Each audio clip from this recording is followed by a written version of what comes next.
para o crescimento do reino. Exatamente. Televisão no reino. Televisão no reino. Vamos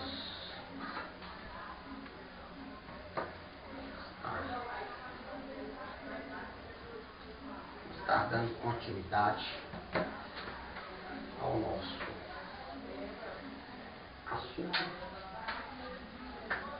Nós já começamos aí a falar um pouco sobre a geografia bíblica, né? Vimos aí a região, como é que era a região, ela foi trabalhada pelos povos antigos, né? Que eram conhecidos como os povos hidráulicos, concernente à geografia hídrica do local, ou seja, a circunferência, eles se preocupavam com onde haviam afluentes de rios, né, lagos, para que eles pudessem ali sobreviver e assim desenvolver também a própria cultura, terem condições ali de cuidar do gado e assim por diante. Então nós vamos estar nesse momento dando continuidade. Vamos estar dando continuidade aqui.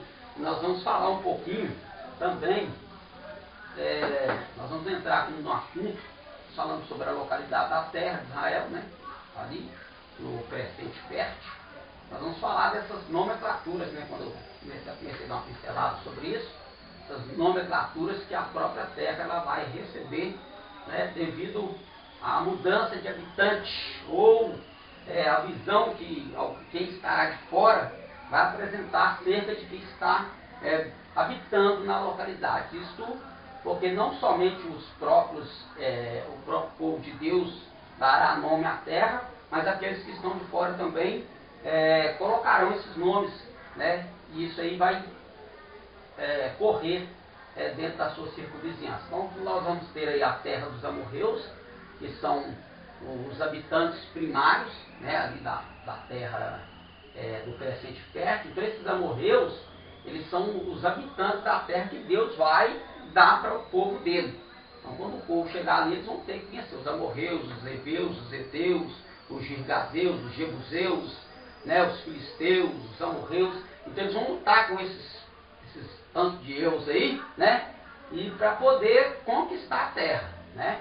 E mais para frente também, mas tem uma curiosidade interessante, que Deus vai poupar algum desses povos aí para poder testar também o povo de Israel quando eles tiverem tomado posse da terra. Assim como às vezes Deus deixa algo na nossa vida para nos testar, nos provar ali na nossa fidelidade com Ele, né? Então temos essa graça de Deus aí dentro desse conceito aí. Nós temos também a terra dos hebreus, né? Que ali concernente, já falamos, né? Ao descendente de Noé, de Sem, neto de Noé, que vai ser Éber. Então este nome hebreus vai surgir dessa descendência de Sem aí, que também quer dizer aquele que atravessa, né? Fazendo alusão de quando Abraão sai de Ur do Caldeu, da Mesopotâmia, e vai para Canaã.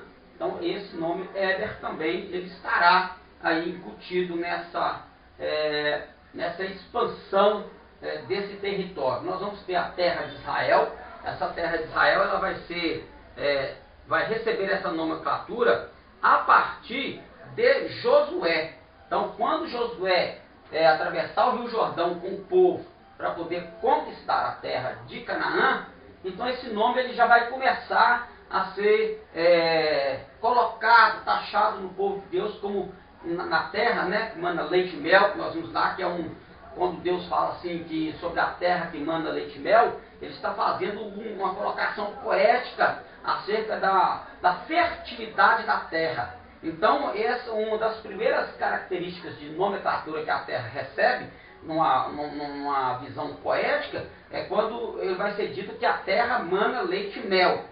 Então isso foi uma colocação poética usada pelo escritor, para quê? Para identificar que é uma terra produtiva, é uma terra que ela produz, é uma terra que você pode plantar, você pode criar os gados.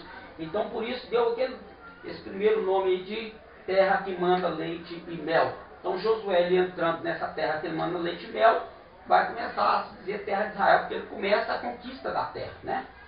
Nós vamos ter a terra de Judá, que é onde, né, quando eles atravessarem o Rio Jordão, aí eles vão ter que lutar contra os cananeus e o povo da tribo de Judá já vai conquistar ali aquele pedaço, aquele território, e aí aquele território vai ser conhecido como Terra de Judá, né? Devido à conquista à expulsão dos moradores e à conquista do povo pela terra. Nós temos a nomenclatura também Terra Prometida, concernente ao quê? A promessa que Deus fez aos antepassados deste povo de Israel. Ou seja, uma terra da promessa era tida aquela terra que Deus prometeu para Abraão. Sai da tua casa, da casa do teu pai, da tua parentela, e vai para a terra que eu te mostrar, e ali partiu uma grande nação. Então isso é uma promessa, por isso ela também é conhecida como Terra da Promessa. Nós temos a Terra Santa. Essa Terra Santa ela vai ser trabalhada pelo profeta Zacarias, e quando o povo está retornando para Israel, aí entra o período de Neemias, de Esdras, o povo começa a restaurar ali a sua forma cultica, fazer a restauração do templo, das casas, dos muros de Jerusalém, e ali eles vão usar essa expressão, de com a terra que está sendo trabalhada com a ação do povo em Deus, e aonde também vai surgir a profecia, alegra-te, ó Sião, porque de ti sairá o rei. Então essa profecia faz dessa terra também conhecida como Terra Santa, por causa desse fator que ali vai sair o Santo de Israel, o Messias.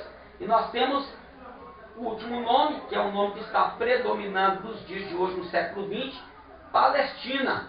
Palestina, na verdade, essa palavra, hoje quando nós ouvimos o nome Palestina, esse nome é derivado da palavra hebraica Filisti, que quer dizer filisteu, filisteia. Então, esse nome Palestina, até Flávio Josefo, no seu período, nas suas guerras, no período de Flávio Josefo, ele também vai dar ênfase a este nome na terra da Palestina. Por quê? Porque os romanos estão dominando, e há alguns que acreditam que este nome Palestina, ele não quer aceitar que o dono daquela terra da promessa é o povo hebreu.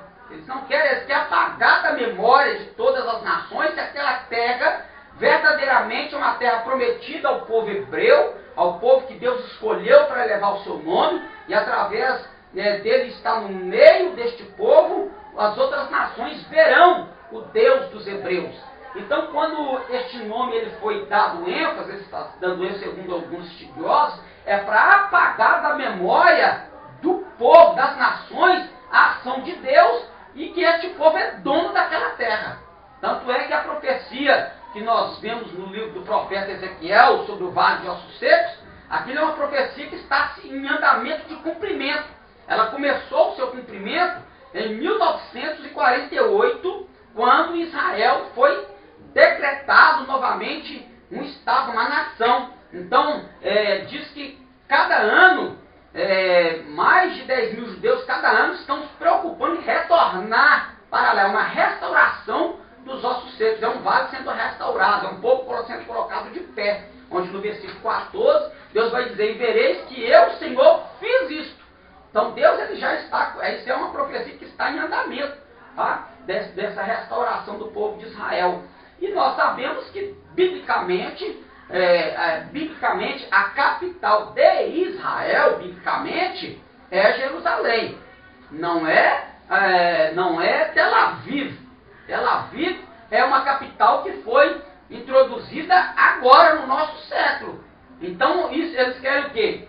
Primeiro, o nome da terra, Palestina. Ah, Palestina, não diz terra de Israel. Está fazendo o quê? Que a terra pertence a quem? Aos antigos habitantes, amorreus, os filisteus, principalmente os filisteus, que igual eu expliquei da nomenclatura hebraica, que é Filisti, que é Filisteia. Então, Palestina vem disso. Palestina, dos filisteus. Então, eles não querem aceitar que os donos da terra é o povo de Israel.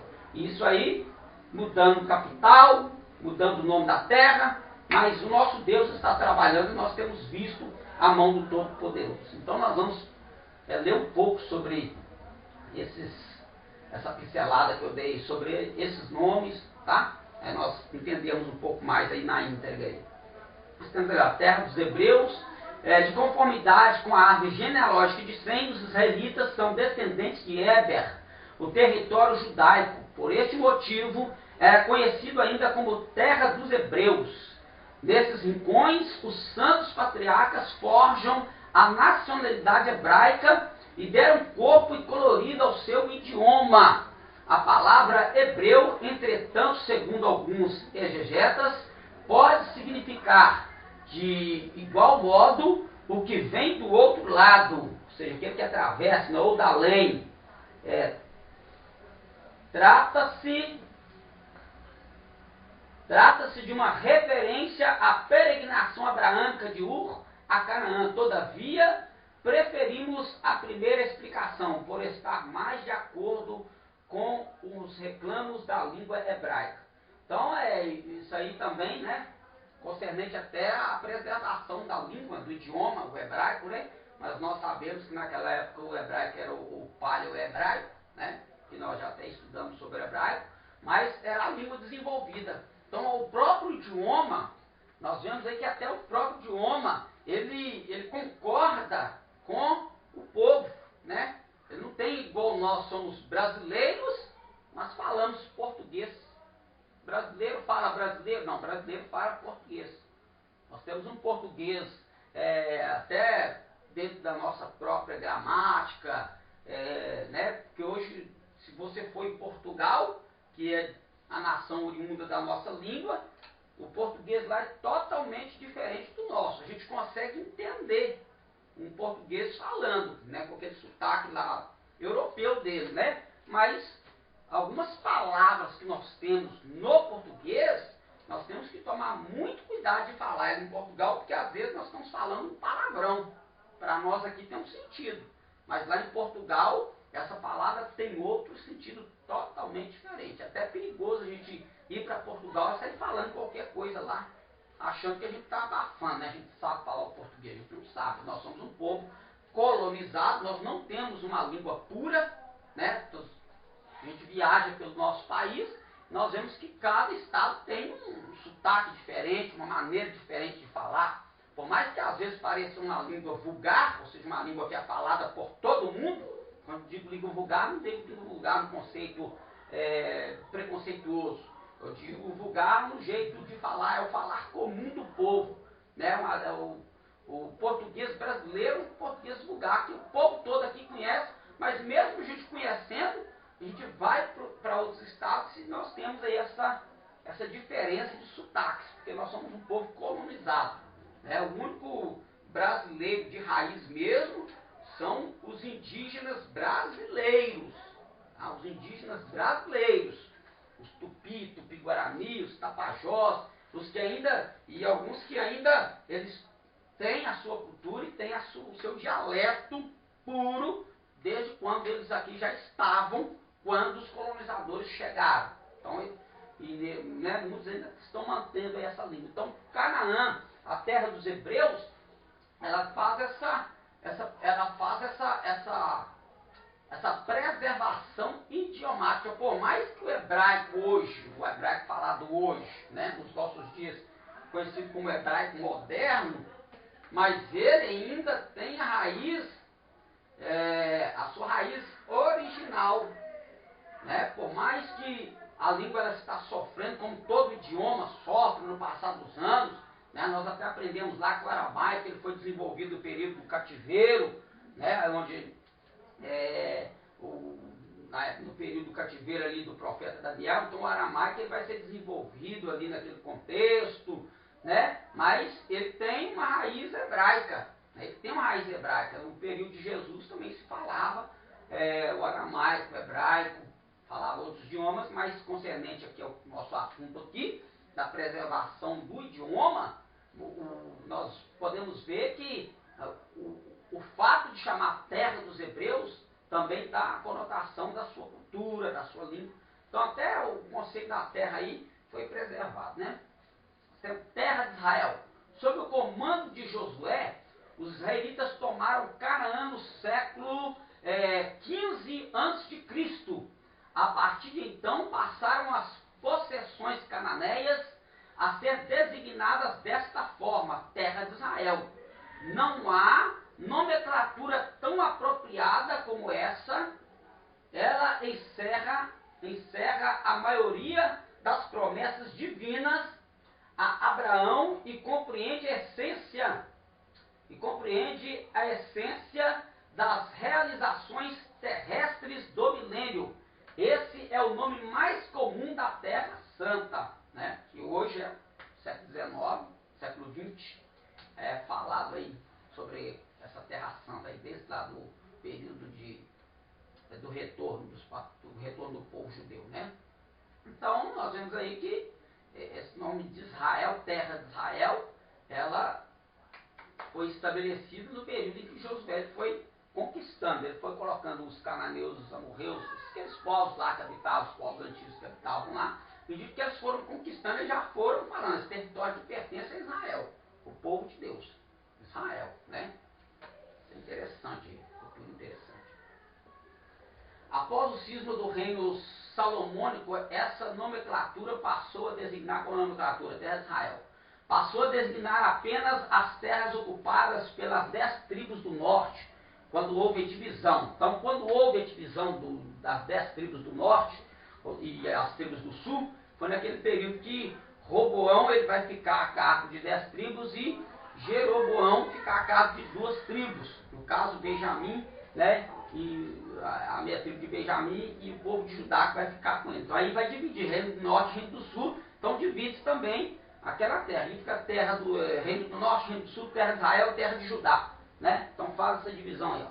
Comandada pelo idólatra e profano Jeroboão com os exílios, a terra de Israel torna-se um nome esquecido.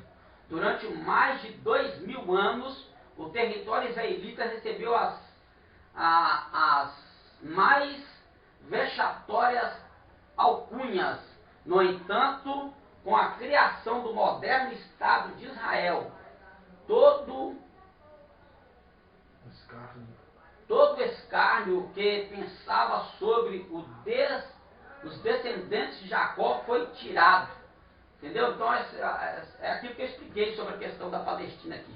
Então, essas mudanças de nome, às vezes, o nome se mudava para tentar denigrir a própria cultura do povo, né? Do povo de Deus, denigrir a cultura, denigrir a religião, nomes, queriam desfazer mesmo, apagar. O intento das outras nações era riscar Israel do mapa. Isso aí, dentro da história, nós vamos ver que isso aí tem conotação até dentro da história do século XIX, do século XX, onde essa nação, esse povo, mesmo espalhados, né, por toda a face da terra hoje, eles sofreram grandes perseguições, grandes preconceitos, né? E aí houve no período, não sei se foi do século XIX ou século XVIII, um período em que a peste negra ela começou a tomar conta, se não me falha a memória, da Europa. Eles ficaram assim meio preocupados, porque tinha muita gente morrendo, mas esse povo hebreu, eles não morriam. Veio aquela questão da peste negra, uma doença que era transmitida por rato. Então, tinha gente morrendo para tudo quanto é lado, mas quando você olhava para o meio do povo hebreu, a taxa de mortalidade era quase que ínfima, não pesava. E não, a gente tem que descobrir por que está muita gente morrendo e esse povo não morre. Por quê? Por causa da asepsia que eles tinham dentro da sua religião. Né? Aquela questão de não comer carne de porco, de não se contaminar com um certo tipo de animais, e para eles os ratos eram e até hoje, né? Um animal repugnante. E dentro da lei, aquele animal ele não podia deixar ele procriar dentro de sua casa. Então os judeus tinham essa preocupação, eles faziam de tudo, uma asepsia total, ou seja, uma higiene total, para privar de ter espaço para rato entrar dentro de casa. Então quando eles foram perceber, era justamente por causa de uma lei que eles tinham. Por causa dessa lei que eles tinham, mais imundos, impuros, dentro da lei, considerados impuros e imundos dentro da lei, nem dentro de casa. Então, por causa dessa asepsia deles, dessa higiene total deles, eles então até levavam vantagem sobre isso aí. E aquele pessoal daquela época ficou doido. Mas não pode, está morrendo gente para cá, gente para lá, e esse povo morre. Mas você vê, Deus, aquilo até que eu expliquei, né?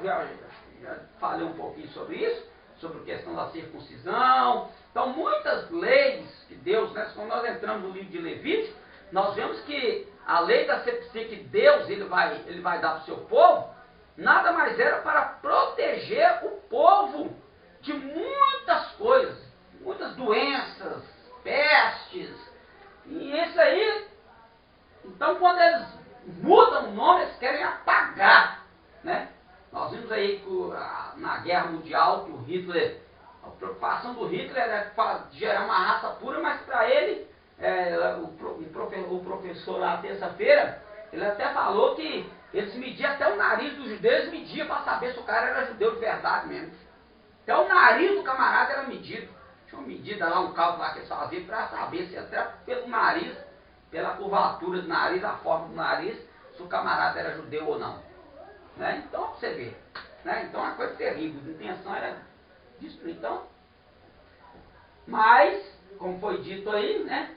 Então, quando Israel ele foi decretado o Estado novamente, já no nosso período do século XX, esse escândalo, ele passa a cair por terra, ou seja, essa desfeita do nome passa a cair por terra, né?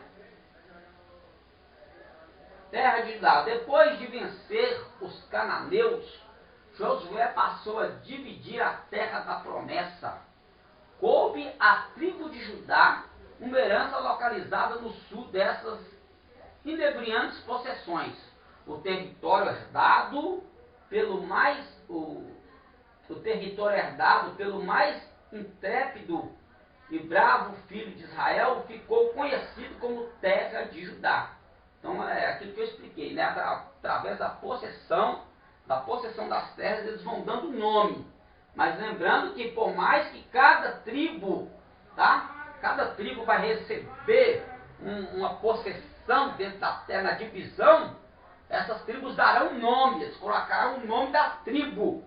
Mas quando o período de guerra vinha sobre qualquer tribo, o negócio era mexer com todo mundo. Então, aí se entrasse em Judá, entrou na terra de Israel. Se entrasse na terra de Naphtali, entrou na terra de Israel. Se entrasse na terra de Manassés, entrou na terra de Israel. Então eles tinham essa preocupação. O povo estava unido. Eles tinham a separação geográfica por tribo, mas era tido como um povo único. Né? Nós temos aí, e hoje, infelizmente, colocando um parênteses aqui, né? Hoje, infelizmente, as denominações hoje elas estão marcando território. Né? Assim, divide-se as tribos e divide também-se o reino. Tinha que ser diferente, né? A tribo está dividida, mas na hora que o pau quebrar, o reino é um só. Não, mas nós vemos até os próprios irmãos degradando contra irmãos, denominação fala mal de denominação A não cumprimenta a denominação B. Eu fiquei até um pouco assim, meio triste, né? Que o pastor amigo meu, ele fez um comentário, né? Assim, triste porque ele cumprimentou irmãos de onde eu congrego e os irmãos fingiu que nem viu. Porque ele com Bíblia, dói tudo, portadinho do jeito que ele porta, mas simplesmente porque não faz parte da nossa tribo, o pessoal nem cumprimenta com paz do Senhor. É boa noite, é oi, vira a cara, né? Então nós temos que tomar cuidado aí. Nós temos a nossa tribo, entre aspas, né? Nós temos a nossa tribo denominacional, mas nós temos que entender que quem está em favor de Cristo, claro, né? Filtrando ali as heresias que são, porque tem pessoas que tem denominações que são tão heréticas que não são nem considerados como evangélicos nem cristãos, né? Então é heresia que prega. Mas a gente sabe identificar, né? Mas a gente também não pode ficar fazendo acepção de pessoa quanto a isso, porque é o povo de Deus, o povo que prega o evangelho, que Jesus Cristo, né, é o Senhor. Então, ele crê que Jesus Cristo veio em carne, se manifestou em carne, morreu o terceiro dia, ressuscitou, está sentado à destra da majestade. Se ele prega essa nossa confissão de fé, porque a confissão de fé, ela não é, tem denominações que têm a sua confissão de fé particular, mas essa é uma confissão de fé universal que está na Bíblia. né?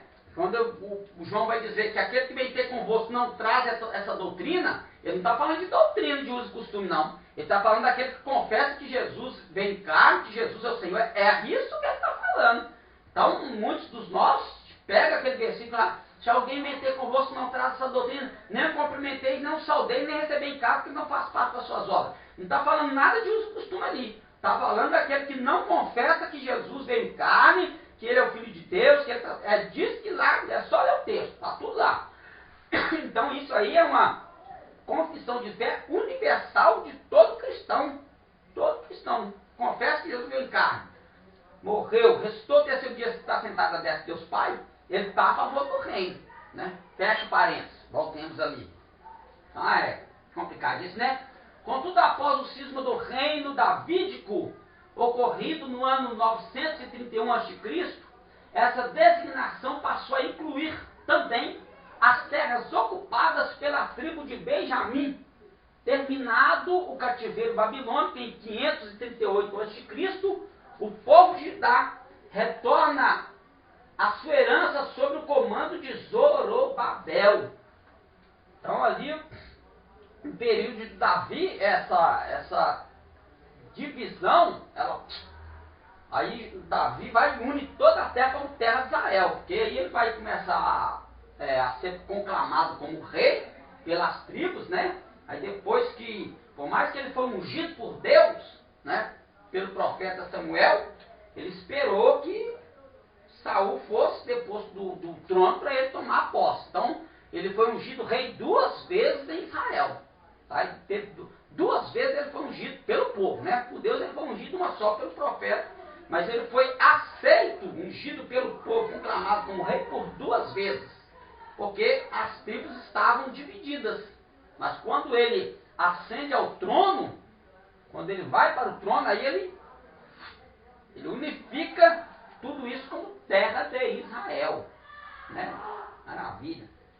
Isso aí vai ser levado à frente até o comando de Zorobabel.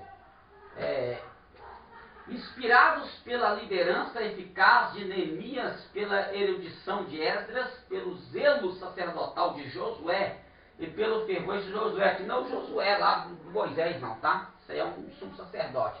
E pelo fervor profético de Ageu e Zacarias, os judeus reorganizaram-se nacionalmente. A partir desse renascimento parcial da soberania hebraica, as possessões abraâmicas passam a ser designadas como terra de Judá e seus habitantes, consequentemente, começam a ser chamadas de judeus.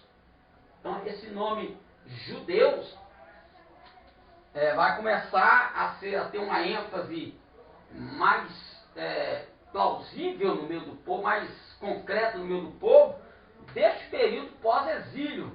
Por quê? Porque é nesse período aí que Esdras ele vai fazer uma, vamos dizer assim, né, uma renovação espiritual com o povo, né? Ele vai ler o mandamento para o povo, é só ler lá depois o livro de Esdras. Então ele, como sacerdote, eles vão achar na reconstrução, né, dos muros, eles vão achar a lei, né, e o sumo sacerdote ele vai ler. Então Ilquias ele acha esse livro da lei. Quando o livro é lido diante do povo, o povo cai, né? E a Bíblia diz que eles ficaram de manhã até o alvorecer ouvindo e chorando, porque Esdras foi lendo a lei para o povo, e o povo começou, né, aí vai vir a confissão, o povo vai dizer que pecamos contra o Senhor, casando com filhas da terra, e aí vai haver uma restauração espiritual, uma restauração política no meio disso, e aí Neemias ele ajuda, e vem os profetas da restauração começam a trabalhar, né, no caso ali, Ageu, Zacarias, eles começam a trabalhar com o povo, trazendo essa restauração,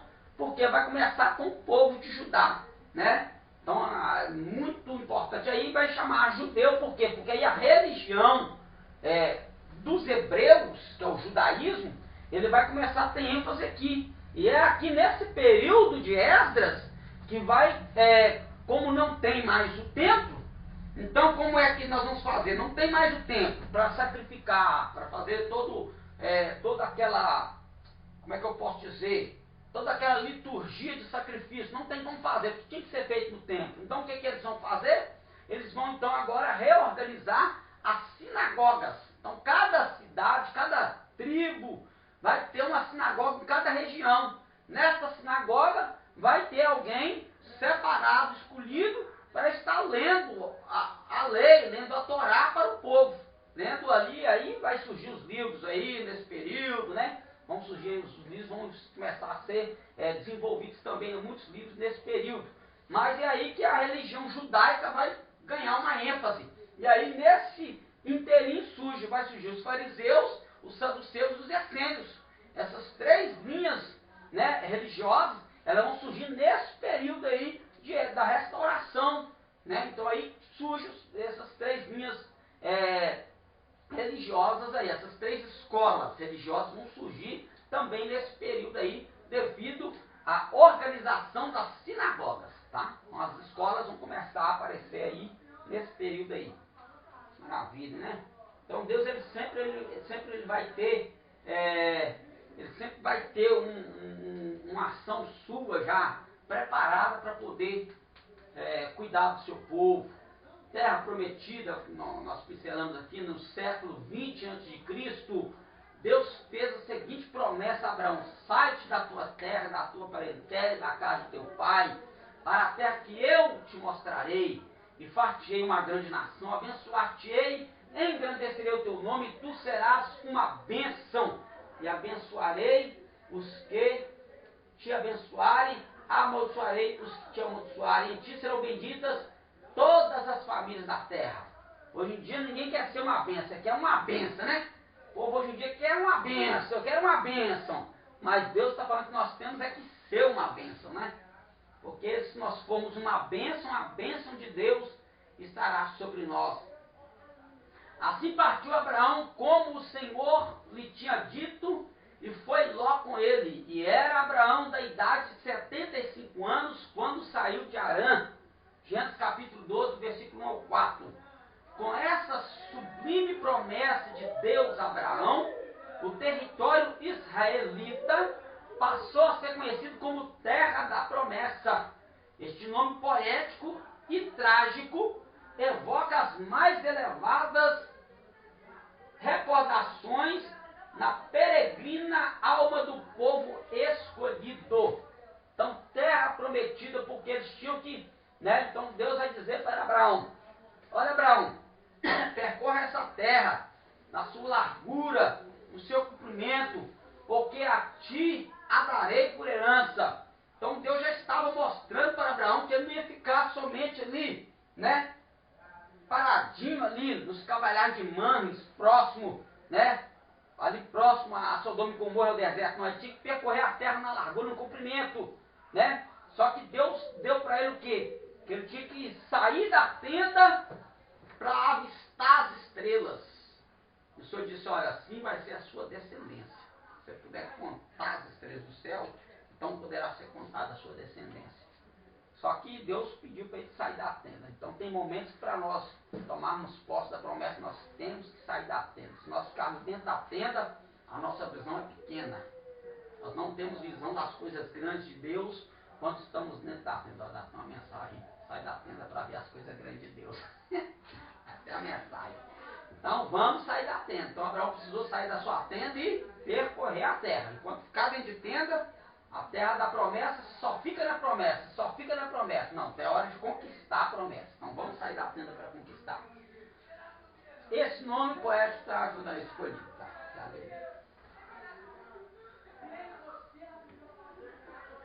Terra Santa, pincelamos aqui também, Terra Santa. Zacarias, um dos mais escatológicos profetas do Antigo Testamento, vaticinou: exulta e alegra-te, ó filha de Sião, pois eis que venho e habitarei no meio de ti, diz o Senhor. E naquele dia muitas nações se ajuntarão ao Senhor e serão meu povo. E habitarei no meio de ti, e saberás que o Senhor dos exércitos me enviou a ti. Então o Senhor possuirá Judá, como sua porção na terra santa, e ainda escolherá Jerusalém. Zacarias capítulo 2, versículos de número 10 a 12. Então, quando Zacarias ele está fazendo menção profética acerca desta restauração, acerca deste comando de Deus, e mostrar para o povo que aquela terra, ela não seria apenas uma terra comum, ela seria uma terra que estaria santificada, ela seria conhecida como terra santa. Por quê? Porque Deus prometeu habitar no meio daquele povo. Então essa terra hoje conhecida como terra santa, nós vemos até pessoas aí, né, de denominações, fazendo campanhas de viagens, né, e eles colocam lá, viagem para a Terra Santa. Conheça isso, conheça aquilo, conheça o Rio Jordão, conheça o Monte das Oliveiras, conheça, né? Então fazem pacote de, às vezes, 2 anos, 1 ano, 2 anos, 3 anos, para estar indo conhecer a terra que o povo de Deus morou, habitou, conquistou e está lá hoje, por mais que o território esteja um pouquinho fechadinho, mas tem uma promessa de Deus, né? De que aquela terra voltará a ser do seu povo. Nós estamos vendo aí a luta hoje que acontece ali no Oriente Médio acerca dessa promessa aí. Então, quando as denominações eles vão fazer, eles vão, vamos na Terra Santa. Por quê? Porque foi no período de Zacarias que este nome, né, foi colocado. Por quê? Porque Deus agora vai habitar no meio daquele povo, né? Uma terra restaurada. Em pleno alvorecer do 3º milênio, milhares de caravanas judaicas, cristãs e árabes rumam à Terra Santa. Nenhum outro país é tão místico quanto Israel. Visitá-lo constitui-se no sonho de milhões de seres humanos, principalmente pessoas, né, que estão dentro de um contexto, vamos colocar assim, um contexto teológico. Hoje, se nós quisermos ter um conceito teológico, até na questão que nós estamos vendo aqui, ó, nós estamos estudando aqui no papel. Se nós estivermos lá para ter o contato com a terra, mas hoje em dia isso não é difícil, né? Às vezes você não precisa nem pagar caro, não. Hoje a gente tem aí, ó, DVDs, talvez até vídeos na internet, de viagens feitas na Terra Santa, né? Trabalhos arqueológicos, né? Então hoje a gente já consegue ter uma visão deste lugar sem a gente precisar pagar para ir lá. Só entrar na internet ali e fazer lá, viagem à Terra Santa. Como é a Terra Santa de hoje? Como foi a Terra Santa nos períodos bíblicos? Aí você vai ver lá algum professor, algum arqueólogo, algum doutor, falando sobre esse assunto, te mostrando relevos, né? Os vales, os desertos, as planícies, os rios, os mares, né? O local onde as narrativas bíblicas aconteceram. Então hoje em dia não é difícil a gente ter uma imaginação, porque hoje a gente pode ver, né? Então entrar na internet para quem sabe usar, uma bênção, né? Para quem sabe usar, é uma bênção, para quem sabe usar. Palestina, nós já explicamos aqui um pouquinho sobre isso. Palestina. Israel é conhecido também como Palestina. Este nome é oriundo da palavra Filistia, que designava a faixa de terra habitada pelos antigos filisteus, localizada no sudeste de Canaã, ao largo do mar Mediterrâneo. Esse povo era ferrenho inimigo dos hebreus e causou muitas dificuldades aos primeiros monarcas israelitas. Por quê? Porque, querendo ou não, este povo aí é um povo que era um povo cruel, bárbaro, Os filisteus gostavam muito de dominar terrenos, os filisteus e os amalequitas. Eram povos que se tornaram os piores inimigos de Israel naquela época, no período bíblico, eram os filisteus e os amalequitas. Então, nós temos até aquela passagem que Deus diz que ele ia riscar o nome de Amaleque da face da terra, de tão cruel, perverso e maligno e idólatra que era aquele povo. Então Deus falou, eu vou riscar Amaleque da face da terra. Tanto é que hoje nós não temos aí hoje nós temos a faixa de Gaza, nós achamos a faixa de Gaza, né? Gaza, que é a cidade dos filisteus, lá no livro de Juízes, fala na cerca de Salomão, nós temos esse nome Gaza lá. Então até hoje tem esse nome. Lá no Oriente Médio tem esse nome hoje ainda, mas procura uma Amalequita lá. Não tem descendência de Amalequita, não tem, você não acha. Então Deus, ele cumpre a sua palavra, né? Falou que vai riscar e riscou mesmo. A gente conhece porque está na narrativa bíblica, porque se Deus quisesse apagar até o nome, ela apagava também. Nós só conhecemos porque ele falou que ia riscar Amaleque, não foi que ia riscar o nome. Mas hoje nós conhecemos o nome, mas não tem Amalequita na terra, não.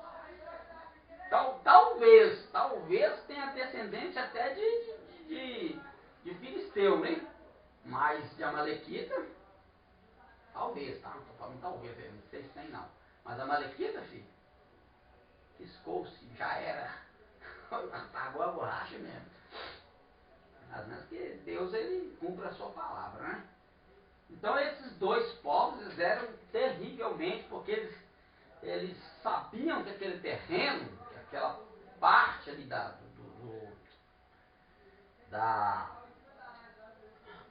terra, o nome fugiu aqui, ó, do crescente fértil, essa parte que eles habitavam no crescente fértil, era riquíssimo. Ali qualquer nação ali sobressairia maravilhosamente bem, porque a terra dava condição para o povo desenvolver, ter um desenvolvimento tecnológico tremendo, porque a terra tinha então os filisteus, os amalequitas, eles quando eles subjugavam povos, tanto é que, né, os amalequitas, quando eles, no período de colheita do povo de Israel, né, no período de colheita, nós vemos isso aí lá no Gideão, na história de Gideão, os amalequitas no período de colheita, eles montavam o seu exército, mas levavam era todo mundo. Passavam, e o texto diz que eles passavam como gafanhoto na terra, não deixava nada, né? Ao ponto que se alguém quisesse manter a sua lavoura, tinha que arrancar ela logo e levar para outro lugar, que foi o que Gideão fez. Foi lá, colheu o seu trigo lá do campo, levou lá para o lagar. Eles estavam caçando, eles estavam caçando na eira. Eles foram para os amalequitas, foram para a eira, para pegar o trigo. Mas só quando chegou lá na eira do pai de Gideão, não achou nada. Porque Gideão já tinha colhido tudo, está lá no lagar, malhando o trigo no lagar. Então nós temos que proteger o trigo. Nós temos que proteger a palavra de Deus. Então o amalequita hoje está aí, espiritualmente falando, o amalequita está aí, ó, como gafanhoto aí, ó, minando a palavra de Deus do coração do povo, tirando as doutrinas, tirando os ensinamentos bíblicos, colocando heresia, colocando doutrina humana. Mas nós temos que pegar esse trigo logo, colher ele. Está chegando o período da colheita, colhe ele, meu, fica atento na colheita. Gideão foi tão assim, ele foi tão sistemático, não tem nada a ver ali, mas calma, deixa eu falar. Ele foi tão sistemático, tão calculista com o tempo da colheita, ele foi tão assim, ele ficou tão preocupado em proteger o trigo, que não deu tempo nem dos amalequitas chegar. Quando o trigo amadureceu, o Gideão já colheu de vez. Então tem gente que não está esperando o trigo amadurecer, está com tanto medo meu Deus do céu, não é possível, eu vou ter que pregar agora. Fica com tanto medo do amalequita que colhe o trigo na hora errada, aí não dá para fazer pão. Ou seja, uma palavra mal produzida, aí não deixou a palavra fecundar o coração, fecundar a mente, fecundar a alma dele, não, ele simplesmente sai falando qualquer coisa. Não, deixa o Espírito de Deus amadurecer o trigo. Fica de olho no trigo, porque na hora que ele estiver no ponto certo, quando você colher, você pode colocar onde você quiser. Pode colocar no lagar, que lá você vai conseguir separar a palha do trigo. Vai malhar o lagar, o que é malhar? É dar varada, pegava uma vara e batia, o vento vinha e passava. O vento passava e levava a casca, e você batia, quando você levantava a vara, subia trigo com casca, e você batia, o vento passava e levava tudo. Mas como é que faz isso no lagar? Sendo que o lagar era uma espécie, como se fosse uma caixa, né, um buraco no solo, e você tinha que pisar, e ficava tudo ali, tudo molhado, encharcado.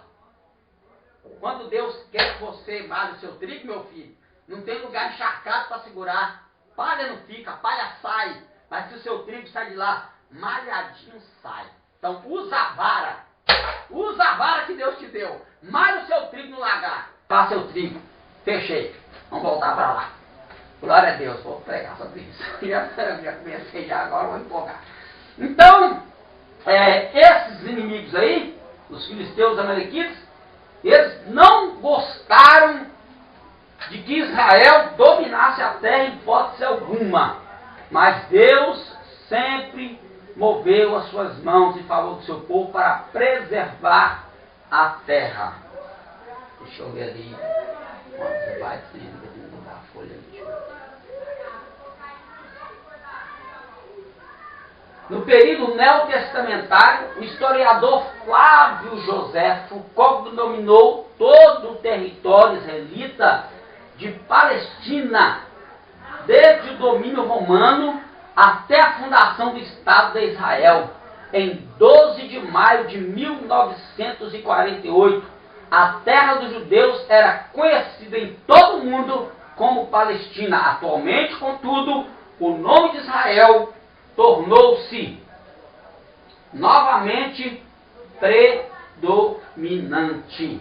Então, por mais que noticiários, por mais que em documentos, por mais que informações pela mídia, a terra da Palestina, mas esse nome terra de Israel está voltando a ter ênfase.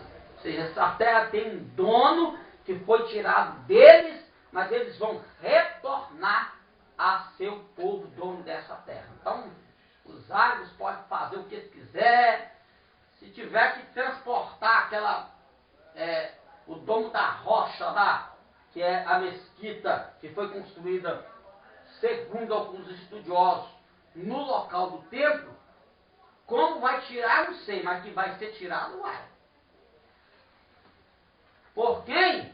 Também a gente tem mais ou menos uma ideia, né? Que seria o período que o anticristo é que vai ajudar a levantar o templo ali no local exato. Mas se não for, mas uma coisa nós temos certeza: quem é dono da terra e para quem Deus deu, vai voltar a possuir aquela terra. E é o que está acontecendo hoje aí, em nome do Senhor Jesus. Nós temos visto a mão de Deus agindo em favor do seu povo. Então não adianta, pode mudar o nome, mas não consegue mudar o caráter. Então nós vamos